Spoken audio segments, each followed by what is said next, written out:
Alright, so this is probably going to be a 2-day video.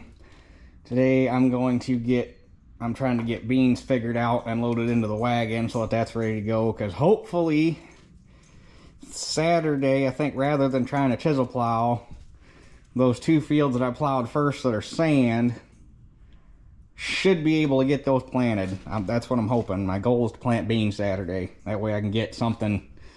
That way we're on the scoreboard. Probably not going to take the finisher over there because that new field I picked up across the road from the other one, that's the 3 fields broke up by tree lines. It's going to be a lot easier to go over there with the 1955 and the small field cultivator and then just finish it with the column mulcher, rather than trying to maneuver the soil finisher around in that smaller broke up field. So I don't got to worry about getting the finisher ready yet. I got the stuff I need to get it ready. I'm just not going to worry about getting it ready yet. I could do that either Sunday or Monday because it's supposed to rain again. But anyway, so I got 40 units of treated beans in the box. I got 26 units of treated beans on the pallet. Taking out, it was really disappointing after I had the bean acres I had, and then you lose that 15 acres, and then it's like, oh. But anyhow, with the bean acres I got now, I need basically 62 bags of beans. So I got 66 treated units. So I just got off the phone with Brian down at Wyckoff, and he said it's early enough, if I wanted to, I can get rid of some of these treated beans, and he's almost positive he can turn around and resell them. So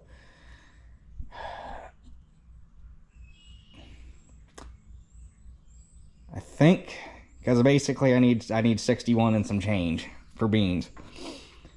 So I think what I'm gonna do is I think we're gonna throw 60. I'll keep 62 bags.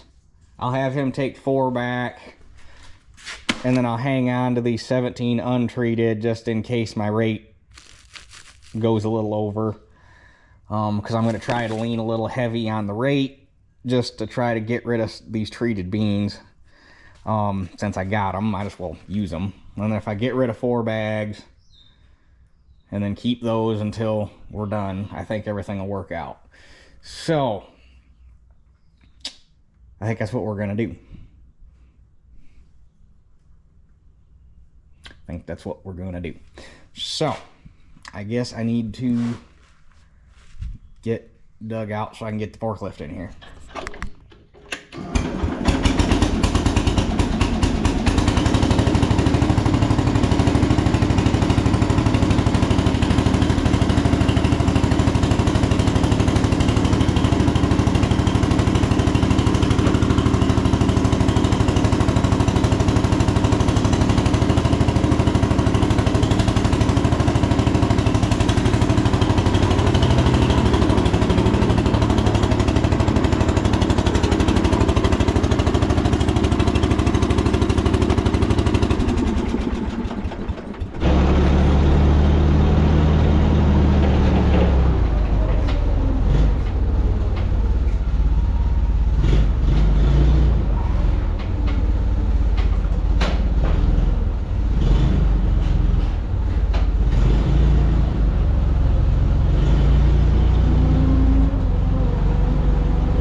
Okay, make sure the old gate shut so we don't make a mess.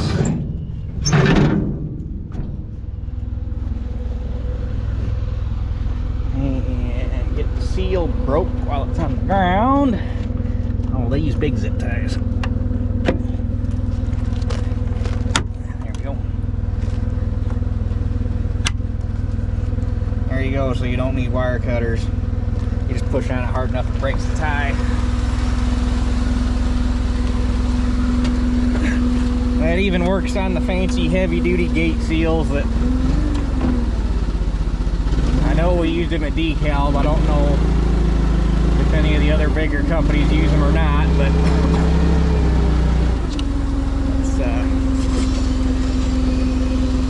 instead of turning into it, let's just get squared up right now.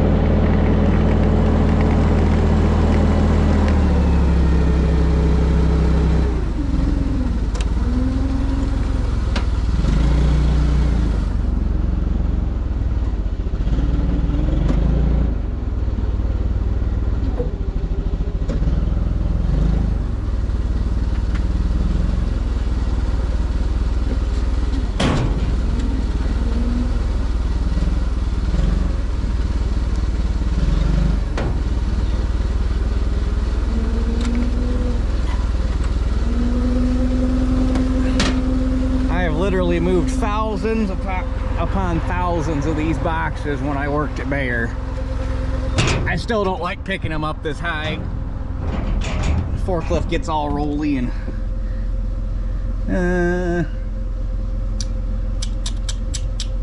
well, I kind of want to get them leaves out of there.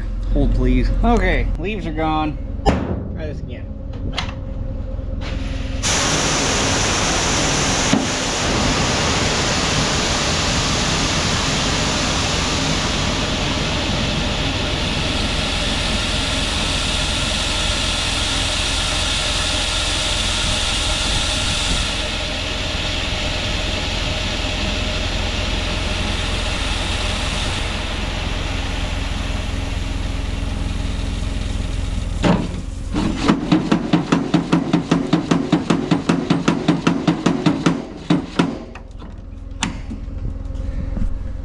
Okay,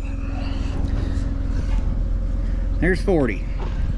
Okay, and now in order to easily facilitate getting the rest of the bags I need in the wagon, we pop the lid seals off.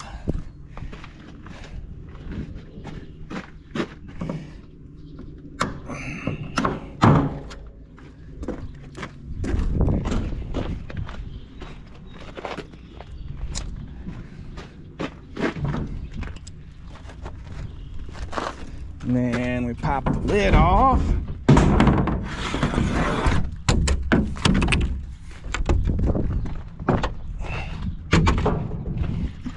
And we unlock the top.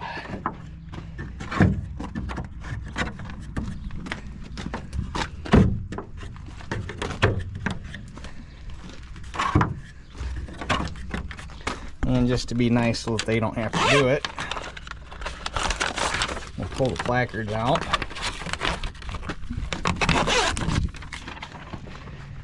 Having worked in a seed packaging facility, I can say this from experience. If you want to make the people's lives better that package this stuff, when you're returning your empty boxes, be courteous and pull the placards and everything out, because then we don't have to do it while we're packaging stuff, because it's kind of a pain. But I gotta get Dad, and we'll take the top off and set it aside. And then we could use the bottom as a hopper to throw everything, to throw the remaining bags up in the wagon.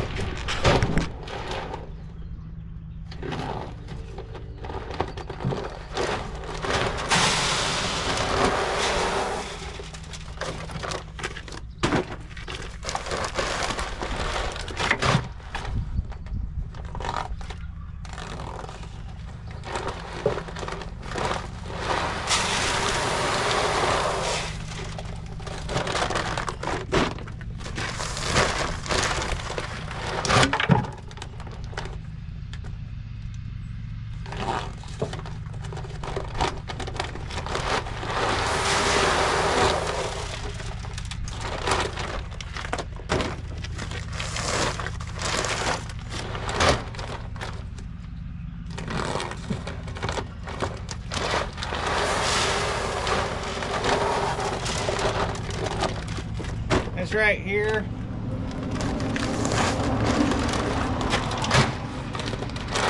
This brings back some bad memories of doing rework back at Bear.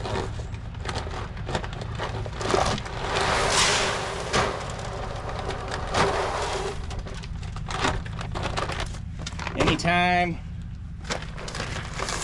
a bag came off the packaging line and there was something screwed up with the tag or the print on the bag flap or whatever, I had to pull it off the line, dump it in the box, rework it.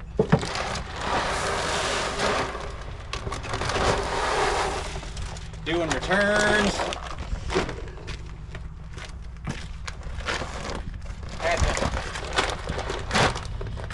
On small lots, we'd manually debag them like this. On big lots, we had a machine that you throw them up. But every single bag that you guys that gets returned that has gone out to a farm and come back, whether or not it's been opened or not, whether or not the bag still looks like brand new or not, they all get manually thrown back up a machine that splits them open, dumps it back out, gets run through an aspirator, cleaned back out, and then rebagged right back into an identical bag with a different test date on it.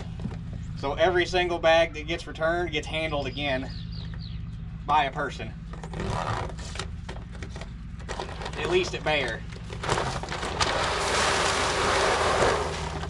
They actually make palletizers because they were trying hard to get us one because of the rebag volume that we normally did, but they actually make robotic palletizers that would work in reverse, and the robots would actually grab the bags and unstack them.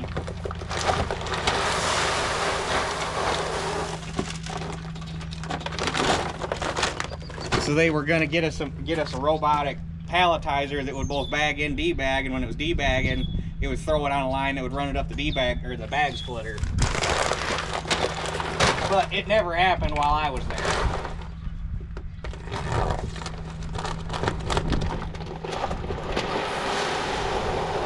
Alright, got 20 in the box. That'll leave me one out for calibrating the drill.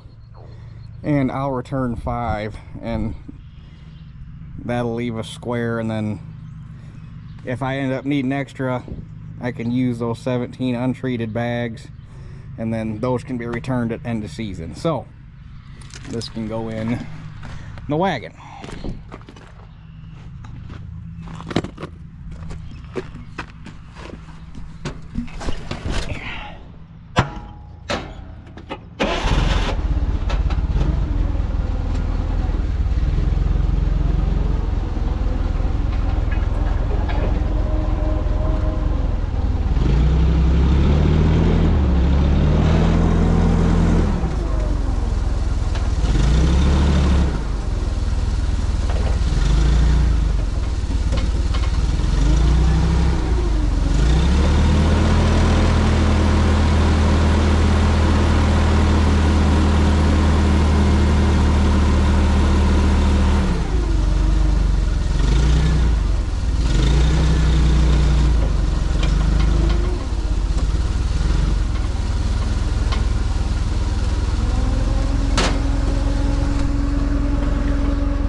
So many memories of working at a seed corn plant.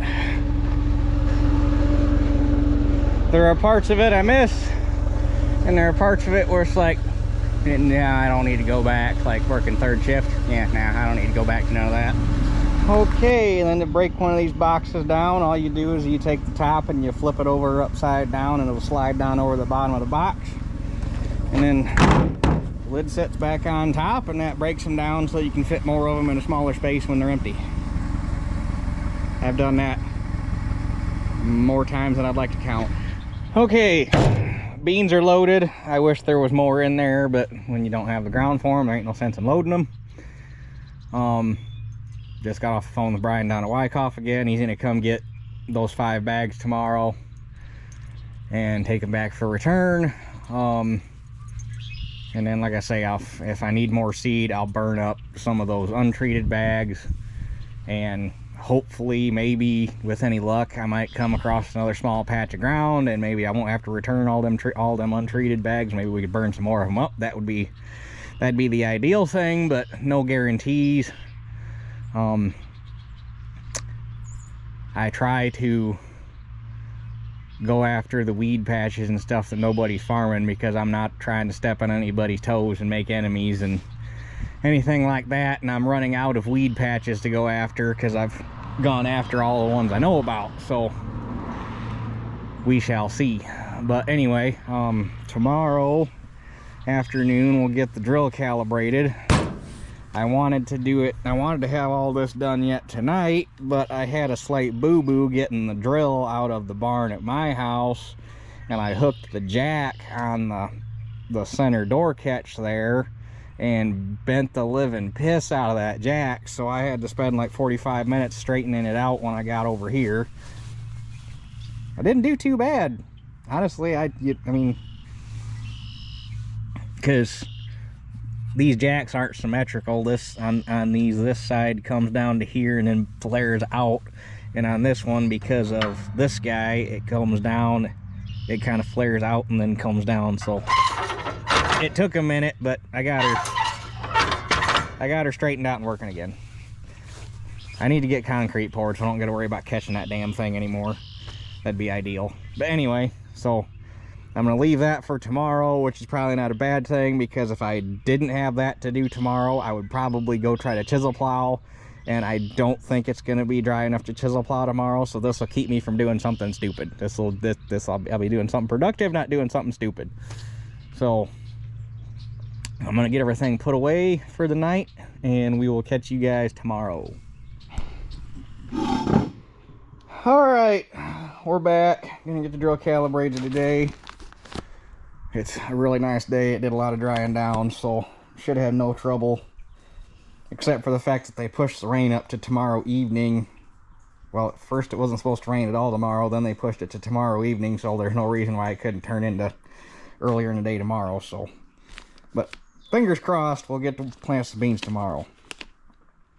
So anyhow, these beans and the ones in the box and the ones in the bags are all the same, 2,900 seeds per pound, so that's the important number. And then I've gone over this so many times in so many other videos, but we'll give you the quick refresher. Seeds per pound, or seeds per acre over seeds per pound gives you pounds per acre. Row spacing of the drill times number of rows you're collecting a sample off of, divided by 12 inches gives you the feet, obviously. Number of feet times the distance you drive in your test pass gives you square feet seeded, divided by 43,560. The number of square feet in an acre gives you the number of acres you planted.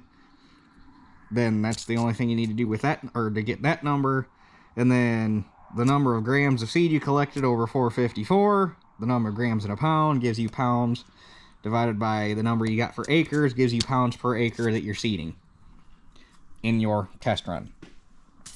So with that equation, you can do a little bit of back math and figure out how many grams you should collect in your pass. So I'm shooting for 50,000 or 150,000 seeds or plants per acre on beans. So 150,000 divided by 2,900 seeds per pound gives you 51.72 pounds of seed planted to give you the 150,000 population. It's a 7-inch drill. I'm going to collect off of 5 rows.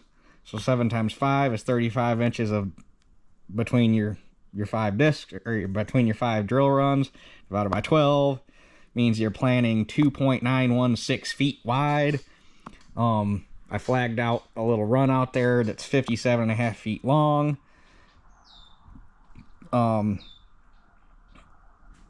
Normally you'd want to go a little longer, but I don't want to go all the way up there and have to drag a bunch of crap up there with me. So we're going to do it here, and then I'll just, once I get close to a number, I'll just make a couple of test passes to make sure we're hitting a reliable number. So 2.916 feet wide times 57.5 feet long gives you 167.67 square feet seated, divided by 43,560 gives you 0.00384 acres. And then in order to make it where I don't have to come back in every time and do math to figure out what I collected, I did this equation backwards using my known variables. So 51.72 pounds per acre divided by X, which X is going to be the pounds of seed that I'm collecting in my test run, divided by the 0.00384 acres that I'm planting in my test run. You cross multiply because that's how you cancel out the fractions. Gives me what I need to collect 0.1986 pounds of seed in that 57.5 feet off of the combined 5 runs we're pulling a sample off of. And then to turn that into grams so that we can use our gram scale, 0.1986 times 454 grams gives me 90.17 grams is what I need to collect in that run to give me 51.72 pounds per acre. There. So, there's that. So now I can go get the drill hooked up and we can throw some seed in it and we can go from there. But it's a lot easier to figure out this variable before you even hook the drill up. That way, all you do is take the scale out there with you, weigh the seed, figure out what you collected, reset, wham, bam. It's a lot faster than having to keep coming back in and doing this equation over and over again. All right, got bags on 5 runs. Did make one mistake on my calculation. I did it for 7-inch beans. I'm planting 14s because I'm every other row. So basically, but in the end, all it basically does is it doubles the amount that I have to collect. So instead of 90 grams, I need to collect 180 grams. So that was all I had to do, was refigure that number real quick. But got seed in it. Got to do a short pass real quick because obviously the seed cups are not going to be primed, if you want to call it that. So got to do a quick run real quick, prime the seed cups, dump everything back in the box, and then do an actual pass. Now that being said, I'm looking for, what was I looking for?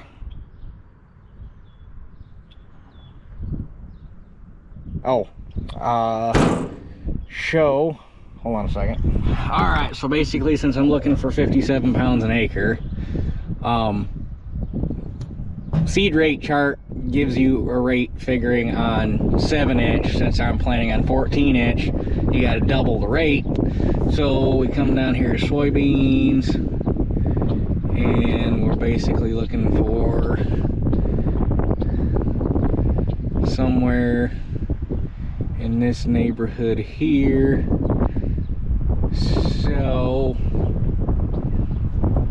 let's start off at 212, because 5.9, if that is close to 120 pounds an acre, is going to be too high. So 212, that's our starting gear ratio.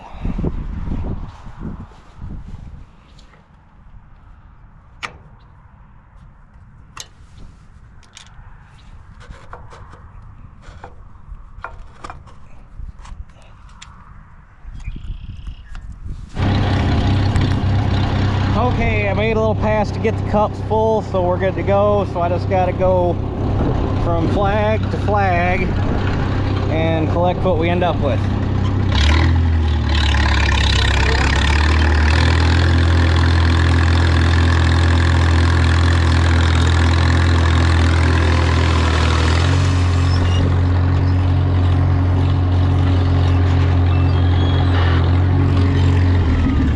Okay, so we got to see what we end up with here.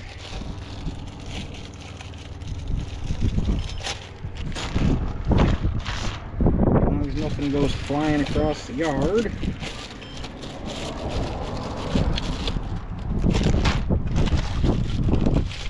It just came across on my Snapchat memories 4 years ago today. Was when I got the Super 55 started for the first time after we brought it home.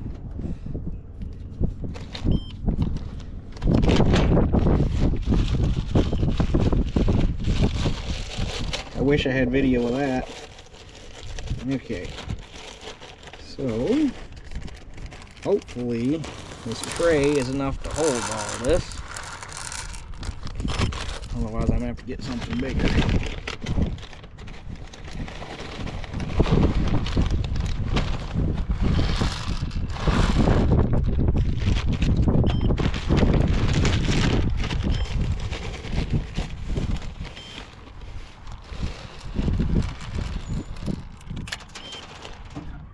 Normally when I'm doing 15s,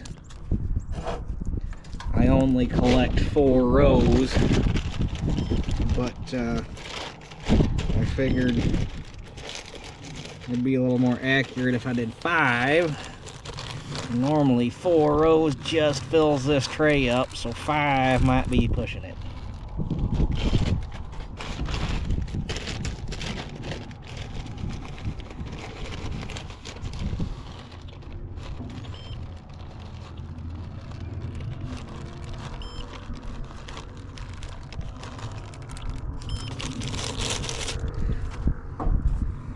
$170,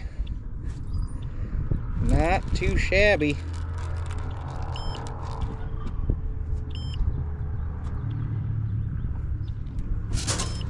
So you get the idea. I'm going to bump it up 1 gear because the next setting is only supposed to be another pound an acre.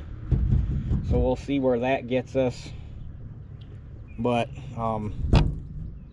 this is what it is. So I'll go ahead and get it done and we'll come back to you when I figure out my setting. All right, I got a drill setting I'm happy with. I was getting repeatability out of it, so should be good to go. Yeah, guess there's nothing much else to say about it. Hopefully tomorrow we can do something. It's supposed to be, they said it's supposed to be considerably cloudy, whatever that means, which it's actually kind of starting to cloud up right now. I mean, if it looks like clouds like that but still sunny tomorrow, we'll be all right. I'm gonna run down there yet tonight and check and see what the ground conditions are like. It's pretty sandy, so it should be all right. But I did last night I went over and talked to my buddy Mark, who is the one that might possibly be farming that ground that I'm giving up / not never had, whatever that's it, however you want to call that situation. And learned some more information about the guy that I didn't know, that makes me even more glad I'm not farming it now. Apparently his family is involved with our big marijuana growing outfit that we have here in town, because this is Michigan and our pothead senators decided, or pothead politicians that run the state decided that it was okay to legalize that crap. I mean, if you want to smoke it, fine. I'm past the point of giving a damn, but I don't appreciate growing it on a commercial scale. That's just But anyway, so his family is heavily involved in that, and then apparently his brother, older brother, was the guy that robbed our gas station here in town a couple years back. So that's the kind of family we're dealing with here. So I'm actually, honestly, the more I find out about it, the gladder I am I'm not dealing with it, because that just seemed like that just seemed like a bad situation waiting to happen. It wasn't I mean, it obviously wasn't a great situation to begin with, but it seemed like it could have turned into a lot worse situation if that's the quality of people you're dealing with. So